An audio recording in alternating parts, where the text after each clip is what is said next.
우리 옆에 사람하고 인사하십시다. 사신이라고 지난 한 주간 고생하셨습니다. 진심이 담아져 있는 게 보이구만. 그래, 얼마 산이라고 힘들었어 다들. 근데 오늘 성경을 보면은, 말씀을 보면 정말 힘들게 산 한 사람을 여러분에게 소개하고자 합니다. 우리가 뭐 고통 그러면은 뭐 욥을 능가할 사람이 없잖아요.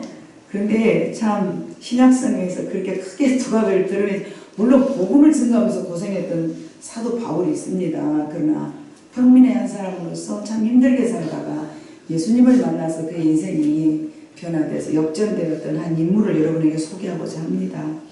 우리가 말씀을 통해서 이미 뭐 여러분들 잘 아는 내용이지만 얼마나 힘들게 살았는지, 여러분 우리가 오늘 20절까지가 본문인데 제가 짧게 10절까지만 했습니다. 봐보니까 거라사인의 지방에 군대막이 든 참 불쌍하게 살아간 한 사람이 나옵니다. 물론 여인이네 남성이네 써주지 않았지만 정황상으로 상황상으로 봐봤을 때 남자인 것 같습니다. 예수님께서 복음을 증거하러 각 지방에 마다 다니시는 그때에 그 갈릴리, 예수님의 고향인 갈릴리에서 말씀을 증거하시다가 배척을 당했어요. 고향에서 배척을 당한 예수님은 이제 다른 지역으로 또 복음을 증거하러 가셨는데, 그 거라사인의 지방이라는 곳에 배를 타고 도착을 하셨을 때에 배에 도착하자마자 이제 저 멀리서부터 어떻게 알았는지, 귀신은 참 귀신같이 알아요. 예수님이 그 땅에 딱 도착하자마자 막 마중을 나온 거예요. 여러분 마중을 나왔어도요 깊은 마음으로 마중을 나온 것 같지는 않아 보여요. 그죠? 6절에 봐보니까 멀리서 보고 달려와가지고 부르짖으면서, 7절에 보니까 아이고 하나님의 아들이시구만요. 뭐들을 저를 괴롭히러 왔습니까? 막 이러잖아요. 그러니까 1절에 봤을 때에, 2절에 봤을 때에 그가 무덤에서 나왔다, 예수를 만나러 왔다 이렇게 기록되어 있지만은 실제적으로는 반가운 마음으로 달려오지는 않았다는 것을 우리가 알 수가 있어요. 달려오기는 달려왔는데 반가운 마음으로 달려오지는 않았어. 왜 나를 괴롭히러 온 거야? 막 이러면서 달려온 거예요. 네. 이 한 귀신 들린 사람이 정말로 봐보니까 한두 명이 아니야. 그는 정말로 참 심한 마귀가 들었어. 봐보니까 군대의 마귀라. 네 이름이 누구냐? 그랬더니 저는 군대입니다. 그랬어요. 나는 군대입니다. 우리가 복수를 썼잖아요. 내가가 아니라 우리가 많음입니다. 최소한 군대는요, 저때 당시 군대는 한 6,000명이 되어야 됐대요. 그럼 뭐 6,000명까지는 아니지만 여기서 몰살되어 있는 돼지 수를 봐보니까 2,000명 분명히 넘었어요. 한 귀신이 한 돼지에게 들어갔다 할지라도 돼지가 몰살을 했다고 했거든요. 그러면 이게 군대가 진짜 어마무지한 귀신이 그 사람에게 든 거예요. 그의 힘은 그래서 막강했어요. 쇠사슬로 그를 묶어도 묶지를 못했어요. 그래서 그는 무덤 사이에서 머무르고 살았어요. 무덤 사이에. 근데 참 신기한 거, 저는 성경을 읽으면서 왜 이 사람이 무덤 속에서만 가만히 있었을까? 이게 막 궁금한 거예요. 막 아침까지 궁금한 거예요. 성경에는 뭐라고 한마디도 안 써졌어요. 주석에도 아무리 찾아봐도 써지지 않았어요. 그런데 제가 아는 상식으로 늘 말했듯이 왜 이 귀신 들린 사람이 무덤가에 살았을까? 제 상식으로, 제 경험으로 유유? 그렇지. 원래 술꾼들은 술꾼끼리 친하잖아요. 또 원래 은혜를 충만하게 받은 사람들은 은혜 받은 사람들끼리 뭉치기를 좋아해. 이런 정황으로 따져봤을 때 여러분, 이게 딱히 그 거부감은 나지 않는 그 설명이지 않습니까? 그죠? 군대에 가겠던 사람이 왜 무덤가에서 쇠사슬로도 다 묶어놨으니까 다 풀어버릴 수 있으니까 얼마든지 민간인 그들로 와갖고 살 수도 있잖아. 그런데 그 무덤 속에서 왜 살았을까? 왜 이 사람이 묶어지지도 않았는데 무덤가에 살았을까? 아무리 생각해도 유유상종이라는 것밖에는 저는 해석할 수가 없어요. 그래서 이 사람을 무덤 사이에 이제 두고 살아가는데 하는 행동을 봐보니까 소리 지르고 자신의 몸을 괴롭히며 살고 있었어요. 소리를 지르면서 자기의 몸을 봐보니까 5절 봐보니까 밤낮으로 무덤 사이에서나 산에서나 늘 소리 지르며 돌로 자기의 몸을 해치고 있었더라. 돌로 자기를 막 피가 나게 긁었던지 아니면 돌로 자기를 막 자해를 하면서 어디를 쳤던지 막 으아 회성을 지르면서 여러분 상상을 해보세요. 얼마나 끔찍합니까? 여러분 한번 상상을 싹 한번 해보세요. 무덤 사이에서 아무도 없는 곳에서 밥은 누가 봐도 가져다 줬던 것 같아. 그죠? 그래서 안 굶어 죽었잖아요. 밥은 누군가가 갖다 줬던지 먹고 살면서 밤낮으로 무덤 사이에서 산에서나 늘 소리 지르면서 괴로워갖고 자기 몸을 막 자해를 하면서 와 소리 지르고 욕하고 고함치고 여러분 생각을 해보세요. 얼마나 끔찍합니까? 이렇게 처절한 인생이 어디가 있습니까? 여러분이 길 가다가 우연히 그런 사람을 만났다고 생각해 보세요. 근접할 수 있어요? 가까이 가고 싶지 않잖아요. 그런데 이 사람이 전도하러 다니시던 예수님이 지나가시다 그를 만나게 됐어요. 그렇게 귀신 들린 그 사람은 자기 의지대로 뭔가를 할 수가 없어요. 마귀에 짓눌려서 자기 의지대로 내가 해야지 그런다고 뭘 하고 내가 하지 않아야지 그런다고 해서 뭘 안 하고 그게 아니에요. 귀신 들린 사람의 특징은 자기 의지가 없어요. 자기 마음대로 뭔가를 할 수가 없어요. 그런데 이 사람이 저 멀리서 아주 귀신처럼 쫓아와가지고 예수님을 앞에 절하면서 누가 가르쳐주지 않았는데 어떻게 귀신처럼 예수님의 이름을 알아요? 그죠? 당신은 누구신데 나를 괴롭히러 왔어 이러지 않잖아요. 멀리서 보고 큰 소리로 부르짖어서 지극히 높으신 하나님의 아들 예수여 그랬단 말이에요. 큰 소리로 부르짖어 이르되 지극히 높으신 하나님의 아들 예수여 당신이 나와 무슨 상관이 있나이까 오나건 내 하나님 앞에 맹세하고 나를 괴롭히지 마옵소서 하니 그 말 하려고 뛰어나온 거예요. 그 육신의 몸에서 더 살아야 되겠는데 예수님은 큰 권능이 있고 능력이 있음을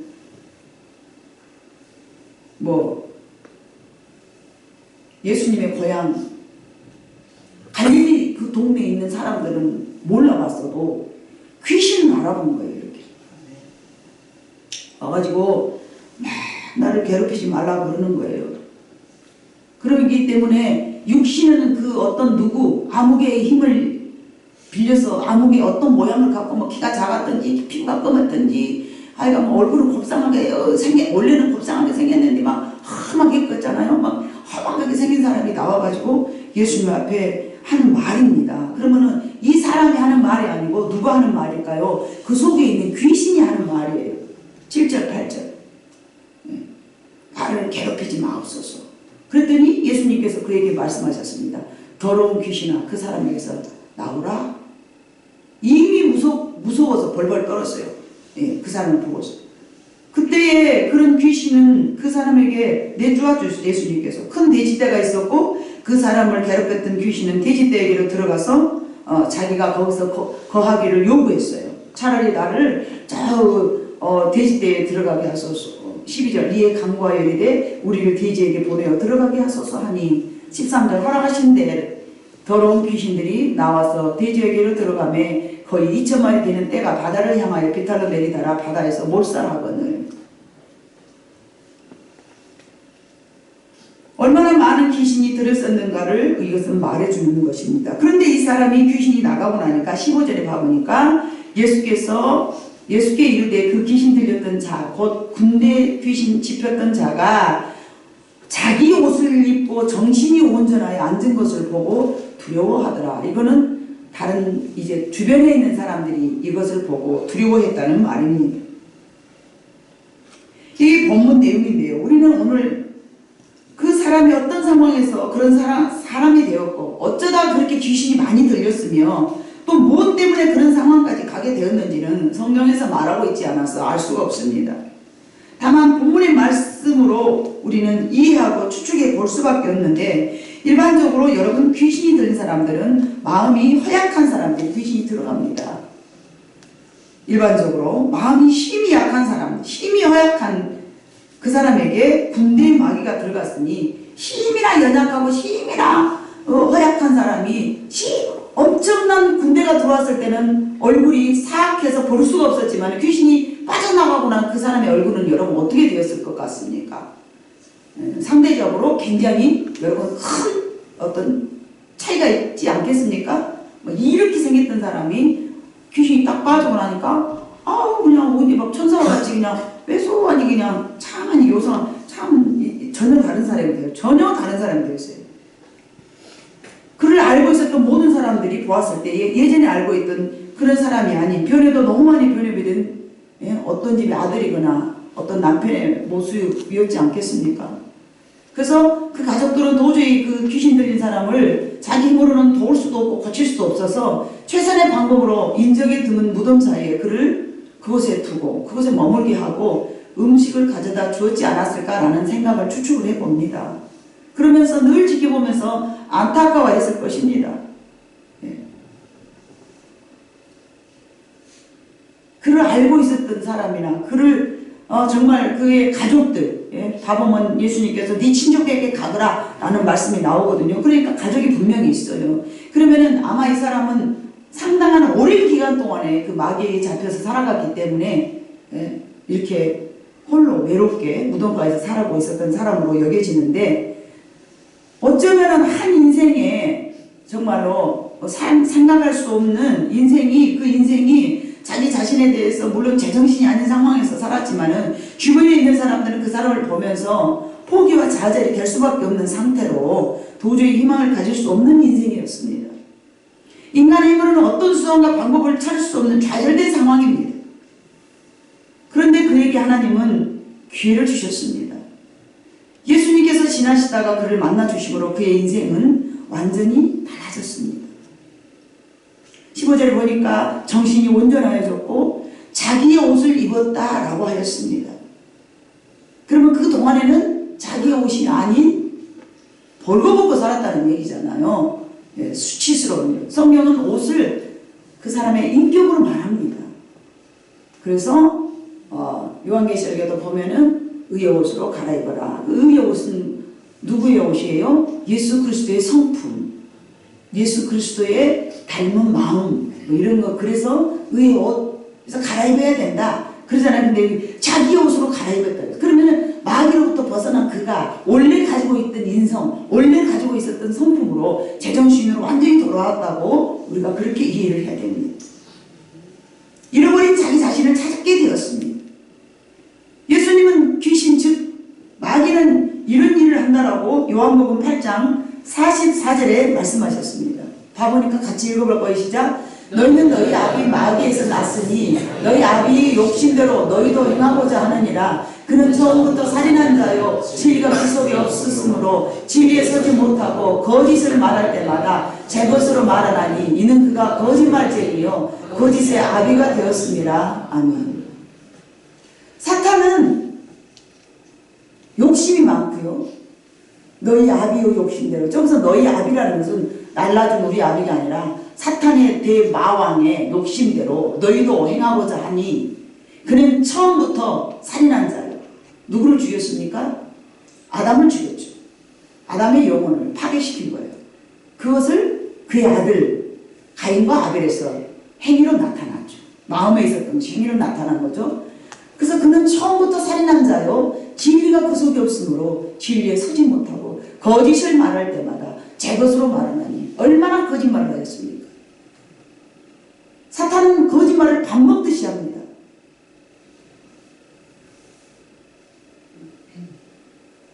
그래서 속였죠.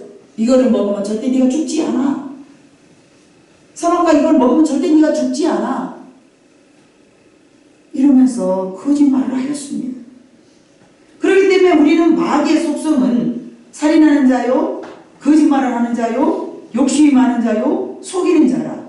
사단은 오늘날 이 본문에 나와 있는 이 사람에게만 들어간 것이 아니라 이 사람은 유독이 많이, 굉장한 많은 귀신이 들렸기 때문에 그렇지만 저와 여러분의 속에도 항상 마귀는 지배합니다. 우리를 지배합니다.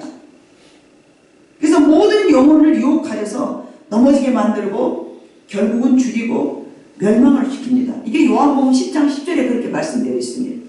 다 같이 해봅니다. 시작. 도둑이 오는 것은 도둑질하고 죽이고 멸망시키려는 뿐이요 내가 온 것은 양으로 생명을 얻게 하고 더 풍성히 얻게 하려는 것이다.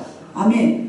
예수님은 우리로 하여금 생명을 얻게 하셨지만 도둑이 오는 것은, 여기서 도둑은 사탄입니다.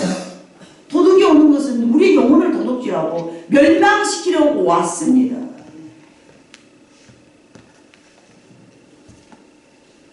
창세기 3장에서 아담에게 찾아왔을 때도 보암직하고 먹음직하고 그렇게 보이도록 유혹해서 아담을 멸망시키러 찾아온 것입니다.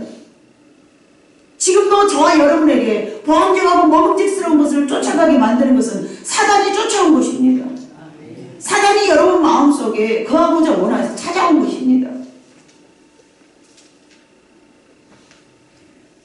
그런 우리에게 예수님이 찾아오신 것은 살리러 오셨습니다. 여러분, 이 땅에 살고 있는 모든 사람들에게 지금도 사탄은 우리를 멸망시키려고 호시탐탐 노리고 있습니다. 오늘 본문의 말씀은 마귀는 이와 같이 인생을 파괴하고 괴롭힌다라고 지금 예수님께서는 마가를 통하여서 이렇게 말씀하고 계십니다. 사탄이 너희를 찾아온 것은 이 처절한 인생처럼 너희도 그렇게 사단에게 종이 된다면 처절한 인생이 될 것이다. 이것을 말하고 있는 것입니다. 모든 인생이 마귀에게 마음을 빼앗기면 이처럼 인생이 처참해집니다.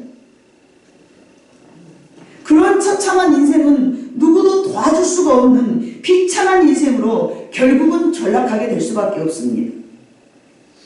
여러분, 구약성에도 봐보니까 다니엘 4장 32절로 34절 봐보면요, 이런 왕이 하나 있었습니다. 같이 봅니다. 시작. 네가 사람에서 쫓겨나서 늘 짐승과 함께 살면서 소처럼 풀을 먹을 것이요 이와 같이 7대를 지내서 지극히 높으신 이가 사람의 나라를 다스리시며 자기의 뜻대로 그것을 누구에게든지 주시는 줄을 알기까지 이르리라 하더라.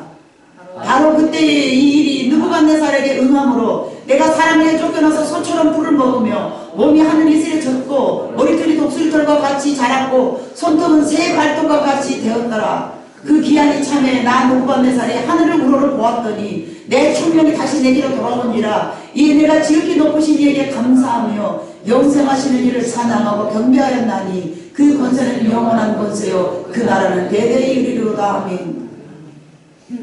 하나님을 떠나고요 우리의 마음대로 우리의 생각대로 살아가는 인생은 저렇게 짐승과 같은 삶을 살 수밖에 없음을 다니엘서를 통해서 느부갓네살 왕에게 하나님께서 나타내 주셨던 7년이라는 세월입니다. 7년 동안 그는 짐승과 같이 사람의 얼굴을 가지고 있었지만 짐승과 같은 마음으로 살았어요. 자기도 모르는 사이에 정신을 차리고 보니 그랬잖아요. 34절 하늘을 우러 보았더니 느부갓네살이 하늘을 우러러 보았어. 아, 하나님이 이렇게 나에게 왕위를 주셨는데 나는 내 스스로가 왕이 되었다라고 생각했구나 하고 하늘을 우러러 보았더니 총명이 다시 내게로 돌아오니라. 내가 지극히 높으신 이에게 감사하며 영생하신 이를 찬양하고 경배하였더니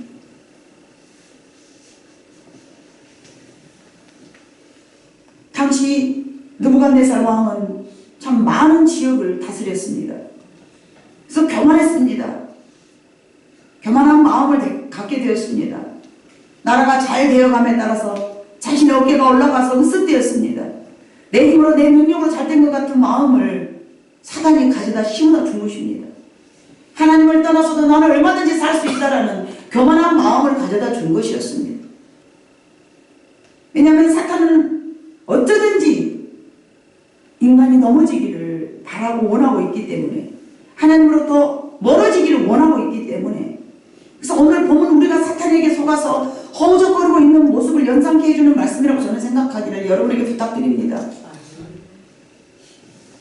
내가 고민하고 염려하며 자신이 없고 병들고 돈도 명예도 모두 잃어버려 가족도 나를 멀리하고 마치 내 자신이 공허하고 무덤가에 묵힌 채로 모든 소망을 잃어버린 채 살아가는 그런 모습을 여러분 우리가 상상해 보이길 바랍니다.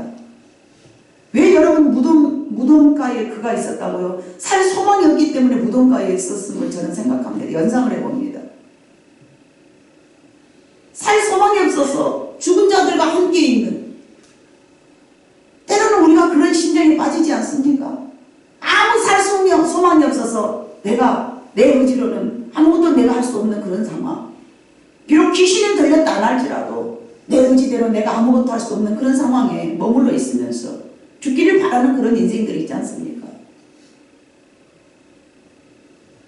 귀신이 들려서 막 허우적거리고 소리를 안 치고 자기를 막 돌로 막 안 치니까 나는 그런 사람이 아니라고 생각합니까? 아닙니다. 우리는 우리 스스로 마음에 감정을 수없이 나를 자해하면서 속에서 소리치고 싶고 내 욕망대로 뭔가 안 되니까 아무도 없는 곳에 가서 소리라도 박박 지르고 싶으면서 자기 자신이 왜 이렇게 못났는가, 내 자신이 왜 이렇게 초라한가. 단 한 번도 하나님은 그런 저와 여러분에게 보잘것없는 인생이라고 말해본 적 없으셨습니다. 근데 우리는 우리 스스로 욕심 때문에 내가 원하는 대로 되지 않았다고, 내 뜻하지 않는 대로 되지 않았다고. 여러분, 우리는 우리 것이 아닙니다. 시간도 물질도 건강도 내게 주신 모든 일도 다 우리 것이 아닙니다. 착각하지 마세요. 하나님이 우리에게 지혜 주셨다고 그 지혜가 내 것이로 생각하면 그것도 큰 착각입니다. 내 스스로 나 자신을 책망하며 자해하고 내 속에서 울분이 넘치려 소리도 넘치고도 넘쳐서 소리주고 싶은 적이 얼마나 많습니까? 살아있지만 죽은 사람처럼 내 영혼이 마치 무덤가에서 헤어나오지 못한 죽은 나사로와 같은 그런 삶을 살고 있을 때에 하나님의 은혜가 내게 비춰져서 주님으로부터 우리를 구원해 주셨으면 우리는 늘 감사해야 됩니다. 우리는 그 은혜를 늘 망각하고 살고 있는데 그 은혜를 잊어버려서는 안 됩니다. 예수님은 돼지떼에 그런 사람들은 봐보니까 돼지떼가 멸망한 것을 슬퍼합니다. 14절에 보니 치던 자들이, 돼지를 치던 자예요. 치던 자들이 도모하며 읍내와 여러 마을에 말하니 사람들이 어떻게 되었는지를 보러 와서 그가 떠나기를 원하였어요. 17절, 그들이 예수를 그 지방에서 떠나시기를 원하였다. 이거는 뭐예요? 사람들은 아직도 이 한 영혼보다 무엇을 더 사랑한다는 얘기입니까? 물질을 더 사랑한다는 얘기예요. 그러나 하나님은 물질 것 같은 것은 관심도 없으십니다. 사람이 먹고 마시면 그것으로 족한 줄로 믿습니다. 오늘 여러분 삼시세끼를 밥 먹고 와서는 그 부자인 것입니다. 등붙이고 살 곳 있으면 그것이 내 집인 줄로 믿습니다. 마음속에 있는 욕심을 버리시기를 바랍니다. 얼마나 더 가져야 여러분의 욕구를 채워갈 수 있습니까? 얼마나 더 많이 갖고 싶습니까? 여러분, 물질을 쫓아가는 것은 사탄을 쫓아가는 것이고요. 물질은 오다 가다 하나님께서 우리에게 허락하여 주실 줄로 믿습니다. 성실하게 살다 보면 물질을 쫓아가지 말아서 여러분들에게 아무 일도 오지 말라는 말씀은 아닙니다. 최선을 다해서 부지런히 누군가를 위해서, 바울이 그랬잖아요. 너희가 부지런히 일을 하여서 다른 사람을 구제하기 위하여 일하라, 놀으라, 그런 말씀은 아닙니다. 일해야죠. 일해야죠. 뭔가라도 해야죠.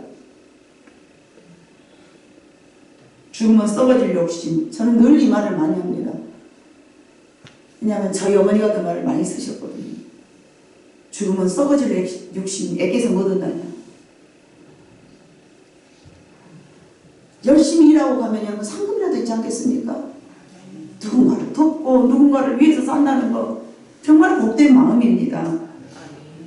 그들은 돼지떼가 몰살한 것이 아까웠어요. 그래서 주님이 그 지역에서 떠나기를 바랐어요. 이익을 따지고 손해본 것을 먼저 생각해요. 이것이 하나님의 생각과 사람의 생각의 차이입니다. 지금도 우리는 먼저 그 사람의 영혼보다 그가 앞으로 잘 살아가기를 원하고, 그죠? 여러분의 자녀들의 영혼보다 그가 앞으로 뭘 먹고 살아갈 것인가를 더 관심 많이 가져가면서 앞으로 뭘 먹고 살 것인가, 이거 해라 저거 해라 하면서 여러분의 자녀들의 영혼이 더 잘 되기를 간절히 소망하는 마음으로 살아가기를 주님의 이름으로 부탁드립니다. 그것이 연약한 인간들의 모습입니다. 영혼에 상처 주지 말아야 됩니다. 지난 토요일 어제 저녁에 제가 어제 상당히 바빴습니다. 여러 가지 일로 분주했습니다.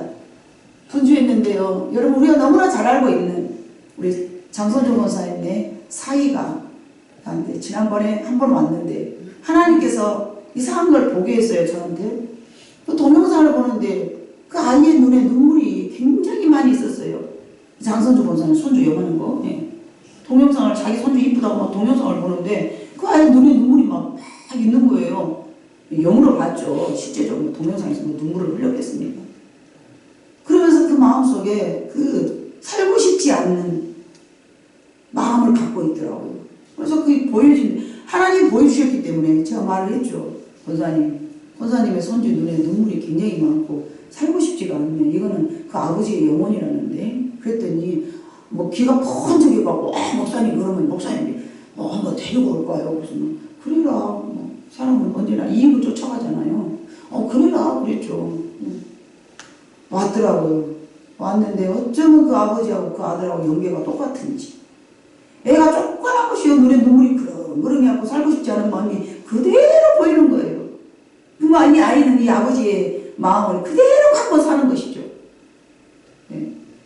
누가 이 진리를 알아서 바르게 양육하고 바르게 치료하면서 살아갈 것인가. 저는 그 부분을 하나님이 알게 해주셨으면 너무 감사하고 여러분 모두가 그것을 받아들이고 치료받기를 진심으로 원합니다. 자기 인격에 손상받은 것은요 자기 영혼에 상처가 있기 때문이라는 것을 100번 1000번 말해도 여러분 제가 부족합니다. 이 사이가 하나님의 은혜로 쭉쭉쭉쭉 다 이야기를 하는데 별거 아니에요. 별거 아닌데 어렸을 때 엄청난 큰 상처를 받은 거예요. 무슨 상처가 이렇게 크느냐 이야기를 했더니 생전 누구한테 뭐 말을 안 한다는데 하나님의 은혜로 저한테 졸래 뭐 말을 하는 거예요. 근데 다 말할 수는 없고 가장 깊은 것은요 쫓겨냈을 때 여러분 주의하고 조심하고 아이를 잘 양육하세요. 쫓겨냈을 때 뭐 그 같은 것이 뭐 별일이냐고 굉장히 큰일입니다. 쫓겨낸 아이를요 자기 어렸을 때 기억이 아무것도 안 나는데 자기는 그 기억만 나는데요 그 기억이 어렸을 때에 어떤 할아버지가 자기는 가고 싶지 않은데 가자 맨날 볼 때마다 그랬다는 거예요. 자기가 엄마를 일찍 떠났대요. 엄마는 직장생활하고 자기는 할아버지 할머니 집에서 친할머니 할아버지 밑에서 이렇게 양육하고 자랐는데 그 친할머니 할아버지랑 같이 살고 있는데 경운기 타고 달달달달달달 경운기 틀고 온 할아버지 하나가 항상 자기만 보면 가자 손을 끄집고 가니까 그 할아버지가 오기만 하면은요 너무너무 싫어서 창문으로 숨었다는 거예요. 근데 그 본 친할머니 할아버지는요 보고 웃고 있었대요. 그러니까 지금 상상을 해봐. 여러분 연상이 가잖아요. 옛날 할아버지들이 좀 이쁘면은 우리 집에 가서 살자. 그래 너 우리 집에 가서 살자. 여러분 제 상상할 때 그렇게 연상이 되더라고요. 본인은 그것이 긴지 아닌지 정확한지 모르지만은 자기 할머니가 할아버지가 자기를 쳐다보고 웃었다 하면은 여러분 그게 맞잖아요. 볼 때마다 그렇게 하니까 그 경유 소리만 나면은 막 얘가 막 사색이 돼가지고 방으로 들어가고 신발 다다다다다다 방으로 들어가고 숨을 데가 없으니까 농속으로 들어가 숨었다는 거예요. 한 번은 이제 매번 매일매일 그랬는데 자주 그랬는데 한 번은 이제 자기 엄마가 이제 아마 주말이라 놀러 왔던 모양이죠. 근데 이제 얘가 할아버지한테 욕을 막 했대요. 욕을 너무 속에서 화가 나서 애기니까 할아버지한테 욕을 했어요. 그랬더니 엄마가 어른한테 욕하면 안 된다고 이 아이를 또 이제 막 죽여놓은 거예요. 얘를. 이 사람은 그때 그 상처가 있어서 지금까지 어제 토요일 말고 지난 토요일 날에 배를 딱 만지니까 이게 느껴졌어요. 그래서 하나님 이 사람이 왜 이렇게 불안불안한지. 왜냐하면 기도를 안 한 사람이라 저 속에 5살 때 있는데 지금 30살이 넘은 사람인데 20몇 년째 어떻게 기억을 하고 영혼은 잊어버리잖아요. 막 불안불안 하나씩 잡혀지는 거예요. 그래서 왜 이렇게 불안해요? 그랬더니 저는 항상 불안합니다. 오래됐습니다. 여기 말인지 모르고 하나님 왜 이렇게 불안할까요? 막 저도 모르는데 항상 불안해요. 그래서 이렇게 만져봤더니 하나님 왜 이렇게 불안합니까? 그래서 직업상 경찰관이니까 이렇게 범죄자들을 다스리고 그러다 보니까 무서운가 보다. 저는 그렇게 생각을 했어요. 그리고서 이제 장성조 권사한테 뒤로 또 말을 했죠.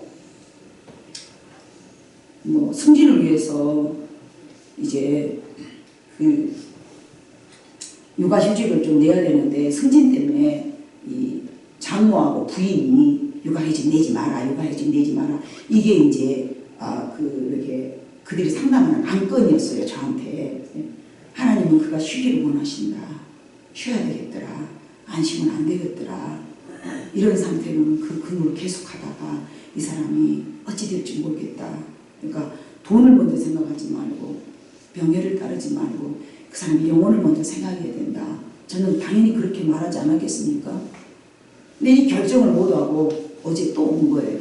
근데 알고 보니까 이제 여러 가지를 말하려면 너무 복잡하고 그 사람은 그때 그 상처로 인해서 지금도 자기 아이를 누가 건들기만 하면은 죽여버리고 싶대요. 그러면 그 부인은 왜 이렇게 너무 과민반응하지 마라 이렇게만 자꾸 말하는데 목사님 저는 제 마음속에서 내 아이 누가 턱끝만 건드려도 내가 죽여버리고 싶습니다. 여러분 이거 뭡니까?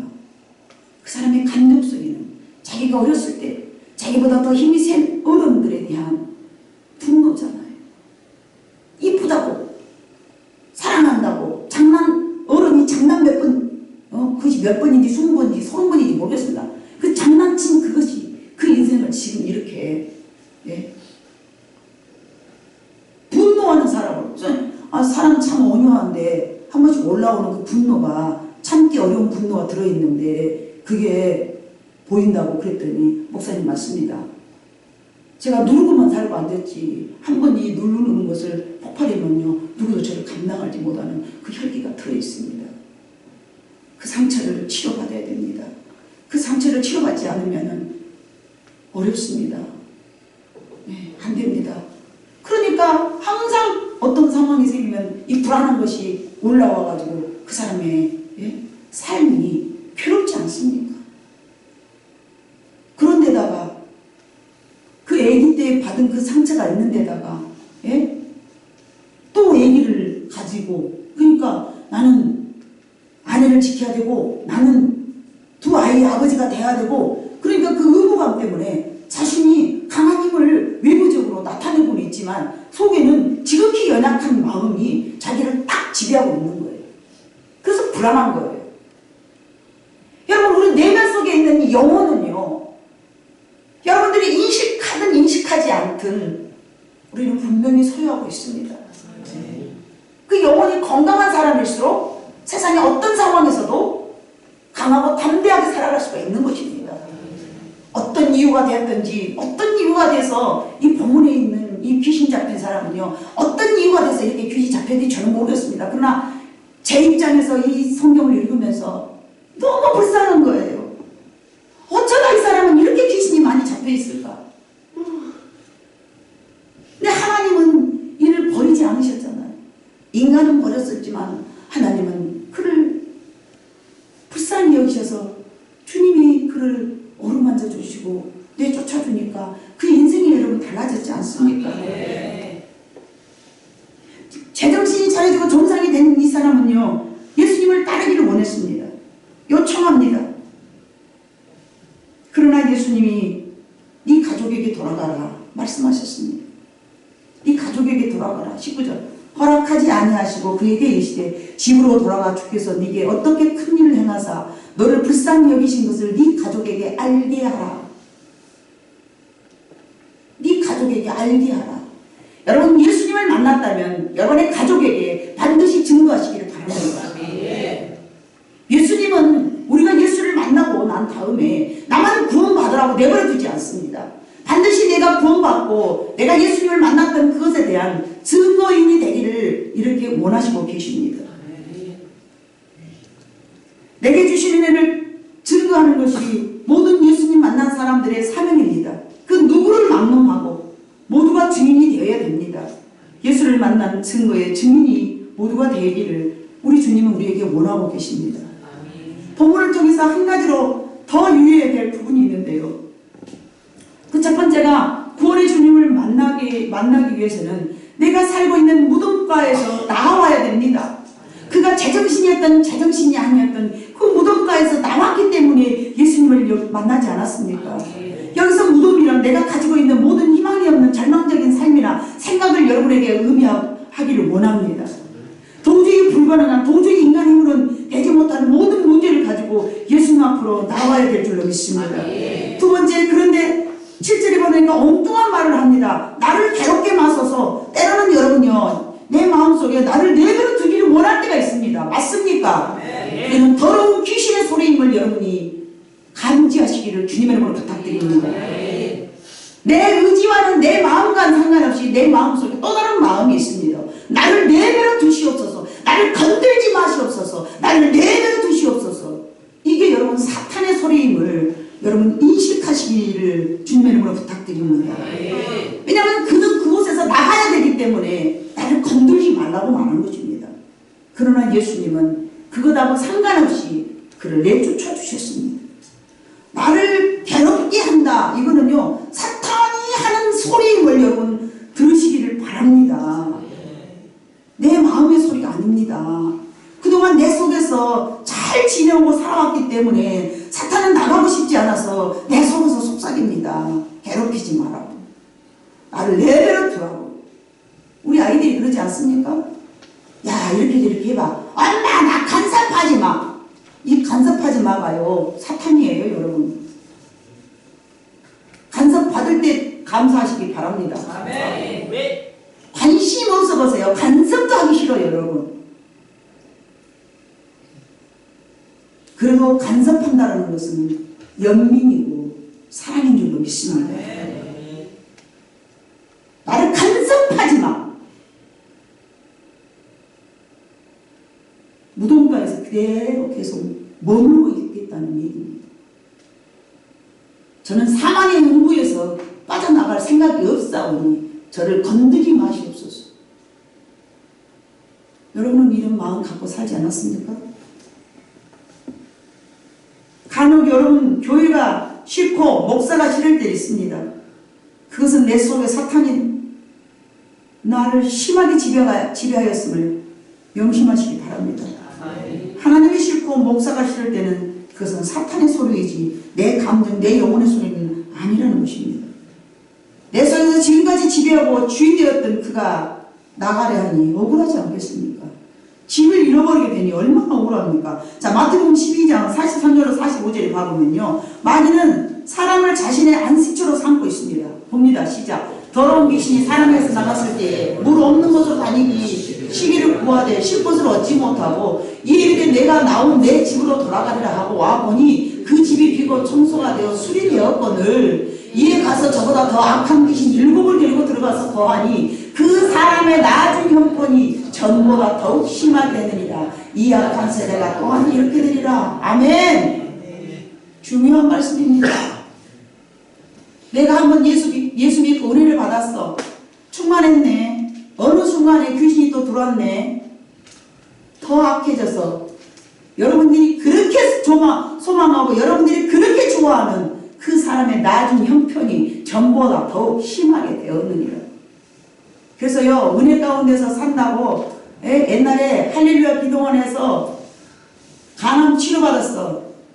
그런데 성령님이 계속 지속적으로 그 안에 거하고 있어야 되는데 관리해줄 사람 없고 바깥에 나가서 다시 세상처럼 또 그대로 사니까 기도원에 있었을 때는 막 불러 살다가 다시 자기 집에 들어가서 귀신 속으로 들어가가지고 그러면은 또 이제 병이 더 악화되고 죽어요. 그러면 맹땅없이 하나님만 나쁘다 그래. 가짜네 무엇이네 하면서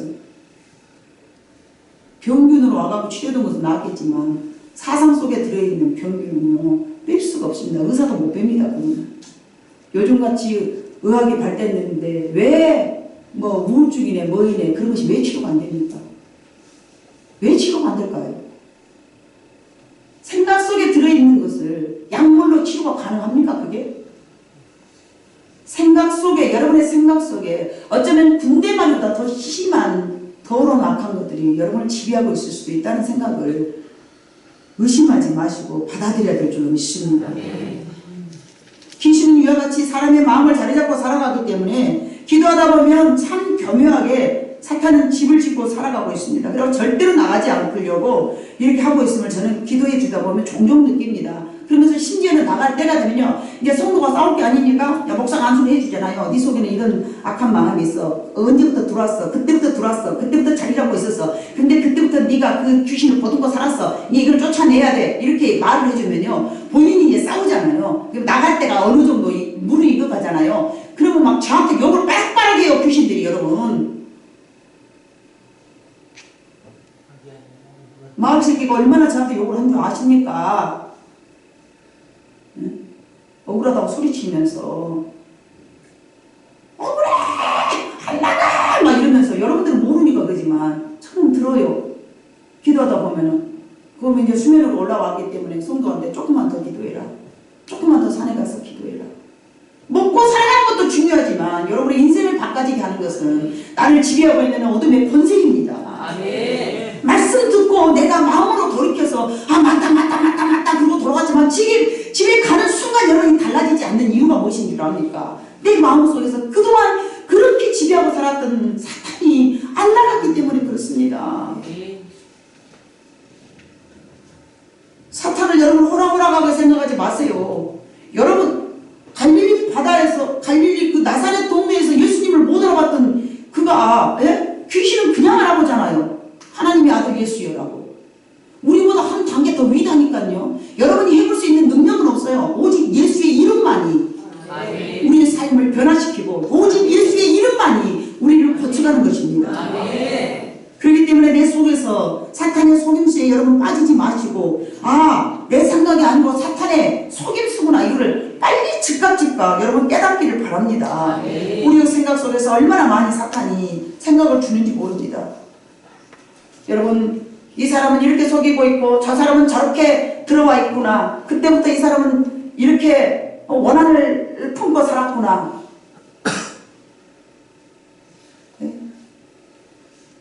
놀라셔야 돼요, 여러분. 우리 박윤 집사님 어제 만난 얘기 잠깐 해도 되겠죠? 항상 마음속에 그 악한 뭔가가 도사리고 있었는데, 하나님 어제 우리 박윤 집사님이 어렸을 때 젖먹은 모습을 보여주면서 어머니가 그때 당시 심한 스트레스를 받아가지고 아이 젖을 먹이면서 아이에게 독을 먹였다라고. 어머니의 감정이, 어머니의 모유를 통해서 박준 집사님에게 들어와서 자리 잡았어요. 지금 박준 집사 나이가 몇 살이에요? 46년간 살아왔는데 여러분, 기도 한 번, 안수 한 번 받는다고 내가 깨달았다고 그것이 나갑니까? 이제 깨달았기 때문에 반드시 나갈 줄 믿습니다.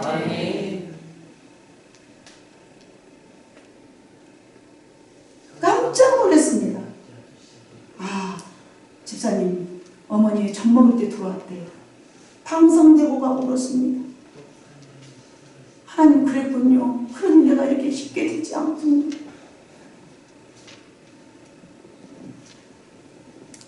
한번 들었다 나왔다 한 귀신은 저렇게 더 악한 놈 7을 데리고 온다라고 성경이 말했는데 우리가 그걸 부인한다면 그 성경을 거절하는 것입니다. 한 번 들어갔어도 나갈 데가 없으면 다시 하나님도 우리 인간 속에 거하시고요, 사탄도 우리 인간 속에 들어있지 귀신이 또 돌아다니는 거 아니에요. 또 돌아다니는 거 아닙니다. 여러분이 사탄 짓거리하고 여러분이 하나님의 능력을 행하고 그러는 거예요. 네. 가만히 생각해서 내가 사탄 짓거리를 많이 하는가, 하나님의 종이 되어서 하나님의 나라를 세워가는가, 여러분 스스로를 생각해 봐보세요. 내가 지금 무슨 짓거리를 하고 살아가고 있는가. 여러분, 은혜가 내게 임하면 충만해지는데요, 은혜가 내게서 떠나가 버리면요, 마귀가 내 안에서 다시 충만해집니다. 그러면요, 마귀와 가깝게 살아가기 때문에 우리의 생활은 곤고해집니다. 곤고해져요. 그러나 예수님과 다시 가깝게 살아가면요, 없는 자 같으나 있는 자요, 가지지 못한 자 같으나 풍성한 자요, 기쁠 일이 없는데 감사합니다. 길가에 핀 장미를 보고 그 가시까지 감사하면서 여러분, 잃어버렸던 감사와 찬양을, 단순한 감사와 찬양을 잃어버렸다고 생각하지 마시길 바랍니다. 내 마음속에 감사와 찬양이 없으면 그리스도를 잃어버린 것입니다. 혹 우리의 마음에 무덤가에 머무르지는 않았습니까? 살았으나 죽은 자의 생각들만 가득 차있는 그 속에서 살아있으나 죽은 자처럼 소망이 없이 희망이 없이 예수 믿느라 하고 주일날마다 왔다 갔다 성전 뜰만 밟고 다니지 희망도 소망도 보여야만 믿는, 만져져야만 탐지하는 그런 어리석음에서 여러분들 벗어나기를 바랍니다. 언제 그것이 벗어납니까? 예수를 만나야 됩니다. 예수를 머리로 아는 것이 아니라 내 가슴에서 만나져야 됩니다. 만나져야 됩니다. 그리고 내 옷 벗어버리고 의의 옷, 그리스도의 옷으로 입고 여러분을 증거자로 삼기를 원하시는 하나님 앞에서 증인된 삶을 살아가시기를 주님의 이름으로 부탁드립니다. 예수님을 만난 그는 삶에서 구원받게 되었고 우리 역시도 예수를 만났기 때문에 영혼은 구원받고 여러분이 지금도 지배하고 당하고 있는 그 삶 속에서 건진받고 구원받기를 간절히 소망합니다. 아무런 희망이 없었던 그가 예수를 만나서 삶에서 구원받았고 예수를 만나야만이 우리 모든 문제가 해결되고 기쁨이요 소망이요 희망이요 감사로 넘치는 삶을 살아갈 줄로 믿습니다. 여러분 모두가 이 말씀을 듣고 맞습니다. 그것이 나입니다. 무덤가에서 내가 서성거리고 있었습니다. 그러나 아버지 하나님 이제는 내가 건짐을 받아서 예수님과 함께 증인된 삶을 살기를 원합니다. 라고 고백하시는 여러분 모두가 되시기를 주님의 이름으로 축복합니다. 기도하시겠습니다. 사랑 많으신 아버지 하나님 참으로 감사합니다. 정말로 우리는 죽을 수밖에 없었고 아니 이미 죽어버렸던 우리들을 사랑하여 주셔서 건져주셨는데